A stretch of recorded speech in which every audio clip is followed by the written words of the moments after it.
Jungkook collapses before his biggest solo show. Jimin vanishes. A leaked CCTV clip hints at betrayal and a hidden enemy from within. He can't breathe. Someone, get a doctor. The scream shattered the backstage calm as Jungkook convulsed on the cold concrete floor. Spotlights on the main stage glared blindly into an audience that had no idea their star had just fallen. Behind the giant LED screens, chaos erupted like wildfire. Staff members rushed in all directions. One clutched a walkie-talkie, shouting into static. Another dropped to her knees beside Jungkook, her voice trembling as she called his name again and again. His body twisted in pain. Sweat drenched his skin. His lips parted, but no air came. Eyes wide, pleading, he looked like he was drowning in plain sight. Then a black van without license plates slipped silently out through the side gate. And no one noticed that Jimin was gone. Not yet. The concert was moments from beginning. Fans chanted Jungkook's name, not knowing he was being raced to the hospital under armed security. Not knowing the idol they loved was fighting to stay alive. Big Hit released a statement an hour later. Jungkook suffered a mild case of food poisoning. He is currently under observation. Please do not worry. But fans did worry. They knew something was wrong. And when Jimin failed to appear on stage, in the dressing room, or even in the returning group van, worry turned to suspicion. It took less than a day for everything to explode. The 17-second CCTV clip leaked online. It showed Jimin entering the backstage kitchen 2 hours before the show. He wasn't smiling. His eyes scanned the room quickly, nervously. He approached a man in a staff vest, someone who wasn't wearing an official ID. That man, as internet detectives soon discovered, was Lee Hyun, a disgraced former crew member fired last year after leaking BTS's schedule to the press. No one had seen him since, until now. Why was Jimin talking to him? Why was he even there? And most of all, where was Jimin now? 3 days earlier, Jimin noticed something odd about Jungkook's meals. A small blue star sticker had started appearing on his food containers. At first, he thought it was a new catering system. But then he asked the head chef, who claimed they'd never used any stickers. When Jimin tried to retrieve one of the containers for testing, it had vanished. That night, something shifted inside him. A quiet alarm. A whisper of dread. Jimin didn't tell anyone. He wasn't even sure what he was looking for. But he knew he couldn't ignore it while everyone else rehearsed and prepared for the most anticipated concert of the year. Jimin watched, waited, and followed. The night Jungkook collapsed, Jimin wasn't running from something. He was running towards something. While sirens echoed in the distance and fans screamed in confusion, Jimin moved through an unused service corridor beneath the stadium, tailing someone he'd seen only minutes earlier carrying a suspicious black case out of the staff kitchen. It was Lee Hyun. Jimin's heart pounded in his chest. Not from fear, but urgency. He couldn't be sure what he was chasing. Evidence? Motive? But he knew one thing. If Jungkook had been poisoned, it wasn't a random accident. It was a message, and Jimin intended to answer it. But as he slipped deeper into the shadows, doubt crept in. He hadn't spoken to Jungkook properly in weeks. Creative tensions during their solo preparations had built a wall between them, subtle but real. Arguments about musical direction, pressure from the label, long nights in different studios. Words left unsaid, apologies left hanging. Now, as he chased down a man who might be behind his best friend's collapse, guilt wrapped itself around Jimin's resolve like a noose. What if he'd noticed sooner? What if he'd said something? Jimin found a van parked at the back of the loading dock. The engine was still warm. The side door opened in one inside, but the storage compartment was unlocked. And inside, several sealed food containers, each with the same blue star sticker. His breath caught. Footsteps echoed behind him. Jimin ducked, hiding in the shadows just as Lee Hyun returned, speaking into a burner phone. Phase 1 complete. But the second target never showed. Jimin's onto us. Jimin froze. His mind spun. Second target? But before he could move, a floorboard creaked under his foot. Just loud enough. Lee Hyun turned. Who's there? A flashlight flicked on. White light sliced through the dark, but Jimin was gone. He ran. Through the maze of corridors, His thoughts raced faster than his feet. He needed help. He needed proof. He needed to get to Jungkook. But most of all, he needed to make sure he wasn't next as the first episode closed. Jungkook lay unconscious in a hospital bed. Electrodes tracked every flicker of his heartbeat. The machines beeped steadily. Then suddenly, his fingers twitched, his eyelids fluttered, he opened his eyes. Confused, afraid. And when he tried to speak, no sound came out. The lights may have dimmed on the stage that night, but a darker show had just begun. One with no script, no encore, and no guarantee that anyone would make it out unscathed.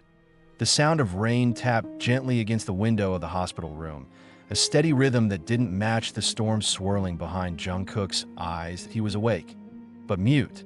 He tried again, lips parting, breath pushing, but his voice had vanished, stolen like a thief in the night.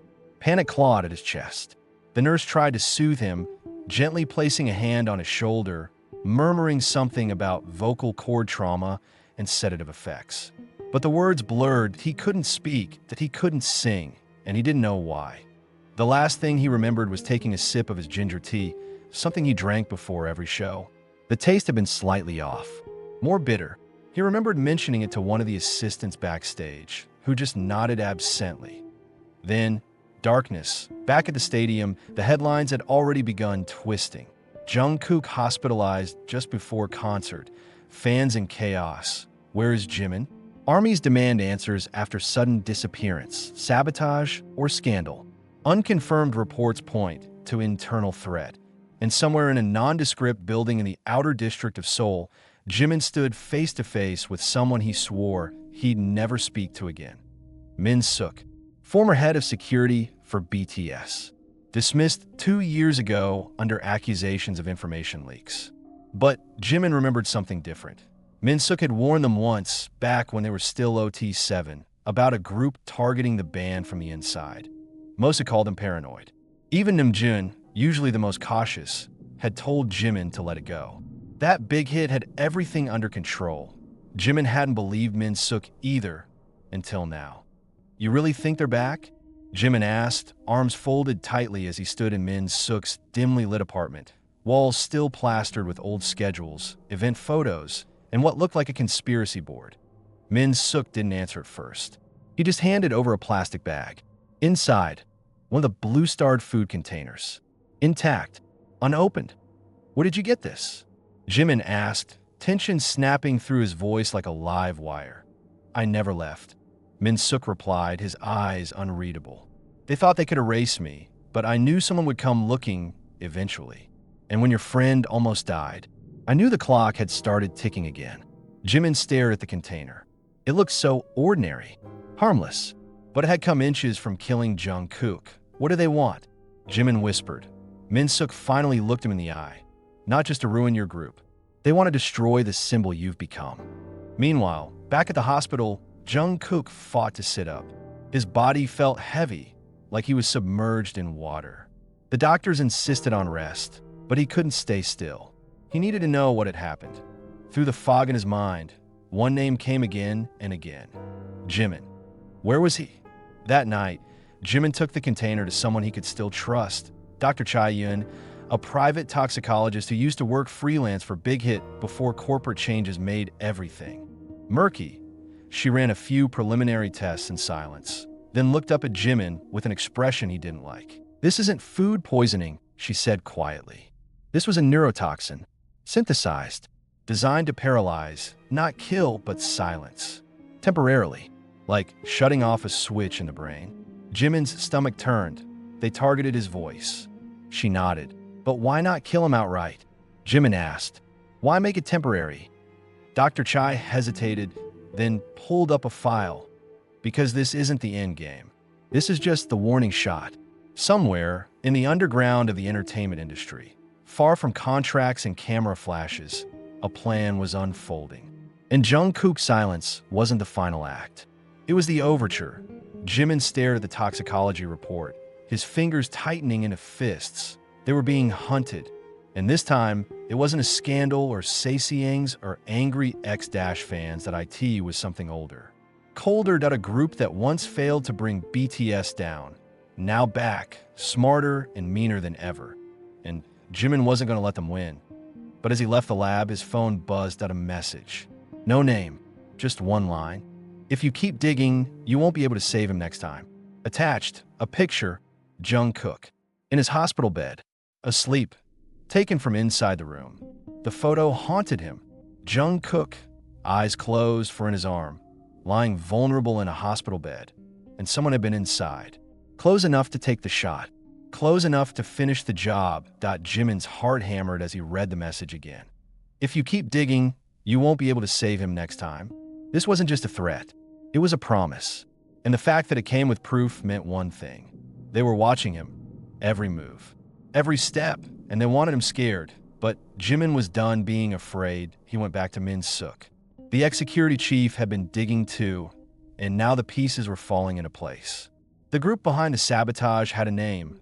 Null Protocol, a ghost network built by disillusioned ex-industry insiders, blacklisted managers, and former employees with a vendetta against Big Hit and BTS. They'd been quiet for years. Now they were back. And their message was simple. Break the golden boy. Silence the voice. Destroy the myth. Their endgame wasn't just Jungkook. It was BTS itself. One by one, while Jimin went underground, avoiding cell towers and public appearances, Jungkook was transferred to a private facility under tight surveillance. The doctor still didn't know how long his voice would be gone, but he could feel it returning like a storm gathering just beneath the surface. He'd begun to remember flashes, the bitter taste, a blurred face, and a gloved hand adjusting the meal tray, and a symbol, a stitched emblem on a jacket sleeve. Not Big Hits, something else. He started sketching it, fragment by fragment. Back at Min Suk's safe house, Jimin received a list of names, individuals connected to the protocol. One caught his eye, Do Hwan, a former vocal coach, once praised, later disgraced, fired quietly after a scandal that was buried in legal silence. He used to train rookies and had a known grudge against Jungkook for outshining his protege. Jimin tracked him to a low-end rehearsal studio in Incheon. Hwan wasn't surprised to see him. Still playing hero, he said with a sneer. You don't understand, Jimin. They don't need you perfect. They need you silent. Just like him. What did you do to Jungkook? Jimin growled, fists clenched, but Hwan just smiled, lips twitching with something close to regret. It's already bigger than me. Bigger than you. You should have stayed in the light. Then he ran. Jimin chased him through narrow alleys and across slick asphalt, but lost him at a construction site. In the abandoned dust and shadows, he found only a burner phone, left behind intentionally to IT rang once that a voice whispered, Tick-tock, Jimin. You're next. Later that night, Jimin stood outside the hospital in the dark, hood pulled low. He hadn't seen Jungkook since the collapse. He didn't know if he'd even be allowed in, but he needed him to know that he was still fighting. Inside, Jungkook stared at his sketch, the emblem half finished. He felt it again, that fire in his chest, that voice aching to return. And in that moment, though they were separated by walls, by silence, by fear, they were connected again. Two brothers at war with ghosts. That IT didn't exist on any blueprint. Not in Big Hit's official floor plans. Not in their emergency maps. Not even in old staff photos. But Jimin found it anyway. A forgotten rehearsal room buried beneath the Seoul Arts complex. A room without a name. A room that hadn't heard music in years. And somehow, it was still active. He found it through a tip Min Suk barely believed. A mention of Rune 7 in a deleted forum thread for ex-trainees. A space where unwanted idols were once sent to reconsider their future. Rumors said it was a kind of purgatory, psychological warfare disguised as practice. Now it was something else. The keypad was still functional, though aged. Jimin tried the obvious. 0613. Nothing. He tried again. 0901. Still nothing. Then, on instinct, 970109. Click. The door slid open, and the darkness inside felt wrong. IT wasn't a rehearsal room anymore. Not really. The walls had soundproof padding. There were no mirrors, no instruments, Only old equipment cases stacked like a barricade and a series of old photos taped to the far wall. Each member of BTS, faces circled in red. Notes scribbled in a hand that trembled with obsession. Jimin stepped closer. His photo was crossed out. Jungkook's was circled twice. Underneath, Target A, neutralized but recovering. Watch, isolated but not contained. Beside it, taped loosely, a printed schedule. Future performances, solo appearance, travel routes. They weren't just targeting Jungkook anymore. Meanwhile, back at the private hospital, Jungkook finally spoke. The IT came as a whisper, raw, hoarse, but real. He grabbed the nurse's arm, urgency in his eyes. "Where's Jimin?" The nurse called in Namjoon, who had been at his bedside for hours, shielding him from press and management pressure. The leader looked like he hadn't slept. "Hyung," Jungkook croaked. "They're not done." Namjoon leaned in, brow furrowed. "You remember something?" Jungkook nodded, then took the sketch of the symbol again and drew one more piece, a number at the base of the emblem. 07. Namjoon stared. "I know that number." "That's..." His phone buzzed out a text from a blocked number. "If he remembers more, you won't see him wake up next time." Attached, a live feed. From inside the hospital, the hallway outside Jungkook's room, someone was watching. From inside. Back in room 7, Jimin found something worse. Behind one of the equipment cases, beneath a loose floorboard, was a drive. Unmarked. He plugged it into his laptop, heart in his throat. Files appeared. Audio logs, recordings of staff conversations, whispers about nullifying voices. One file simply titled, Omega. It was a recorded phone call that a voice Jimin recognized. Deo Hwan. And another voice, distorted, modulated, saying, "We don't need to kill idols. Just make them forget why they ever wanted to be one." Jimin's blood ran cold. This wasn't sabotage. This was systemic dismantling. They wanted to break BTS, not in one blow, but piece by piece. Not by scandal or gossip, but by severing the very thing that connected them. Music. Their voice. Jimin copied everything. Every file. Every clip. Then he burned the room. That he didn't care who saw the smoke. Let them know he was coming. Jungkook, now fully conscious, stood at the window of his hospital room when the news alert hit his phone. Underground rehearsal facility discovered in fire beneath Seoul Arts Complex. Authorities investigating suspected arson. One eyewitness claimed to see a man in a black hoodie exiting the scene. Matching description of missing BTS member, Park Jimin. Jungkook smiled for the first time in days. Jimin wasn't missing. He was hunting point 2 weeks after the fire. Jimin reappeared. Not in a press release, not on stage, but in a leaked video that exploded across social media. No intro. No warning. Just a single shaky shot of him standing outside an underground parking garage, face shadowed, hoodie up. "Null protocol is real," he said. "They tried to erase Jungkook, and I'm not the only one they're coming for." Then the video cut to black. The internet ignited. Armies mobilized. Hashtags trended worldwide. Big Hit was silent because they didn't know where Jimin was either, but Jungkook did.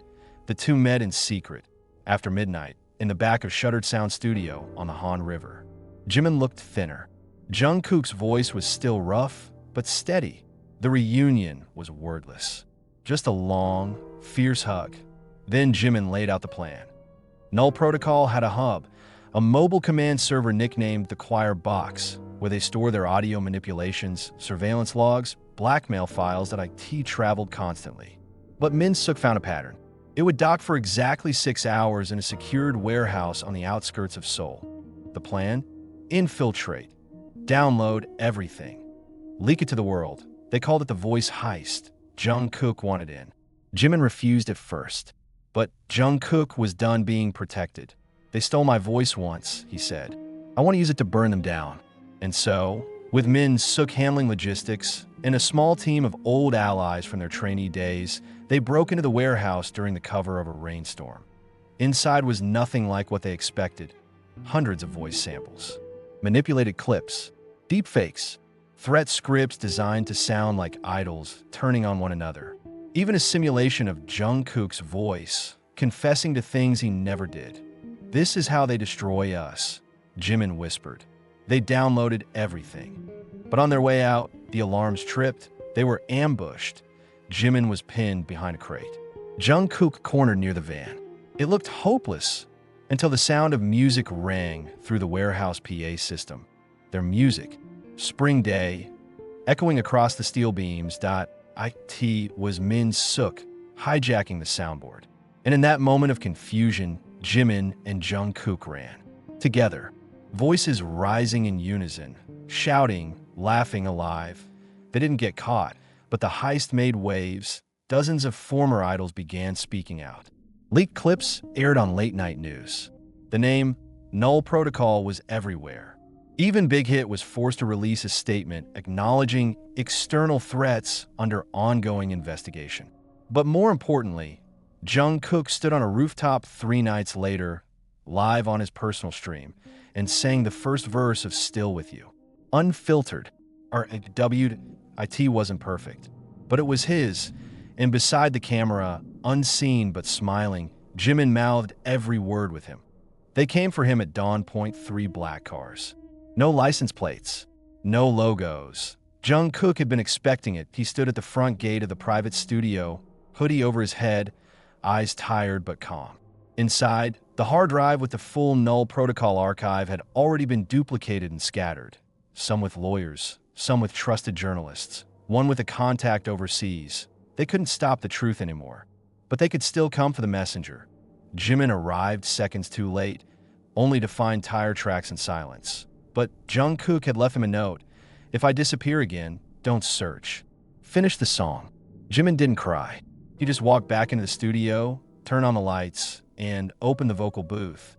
And then he recorded a song not just for Jungkook, but for all of them. A final track. Raw, unmixed, a confession and a declaration. You can silence the sound, but not the soul. 3 days later, the song dropped online at an O label. No promo. Just one word in the title, refrain. The internet erupted. Armies filled the streets. Global artists spoke out. Even government officials began asking questions. Big Hit was forced into full cooperation. And then, from a remote broadcast location, Jungkook reappeared. Unharmed, he'd been taken, yes, but not broken. They tried to blackmail him into silence, into submission. But what they didn't realize was this. He'd already sung. And once a song is heard, it can't be unsung. In the days that followed, arrests were made. Null Protocol unraveled like rot exposed to sunlight. Whistleblowers poured out. Hwan vanished, rumored to have fled the country. Investigations spread to other industries. But in the center of the storm stood Jimin and Jungkook, together again, stronger, wiser, marked by what they'd endured, but not defined by it. They didn't speak about what happened often. But sometimes in interviews, Jimin would glance at Jungkook during a pause, and they'd both smile quietly, a shared word, a song only they truly knew. Epilogue. A year later, at the Mamas, BTS reunited for one performance only. No press. No build-up, just lights, silence. Then Jimin's voice. Do you hear it? That silence. That was almost forever. And then Jungkook sang. Voice clear. Steady. Alive. The crowd didn't scream. Not right away. They listened. Because now they knew what it had cost to bring this music back. The end.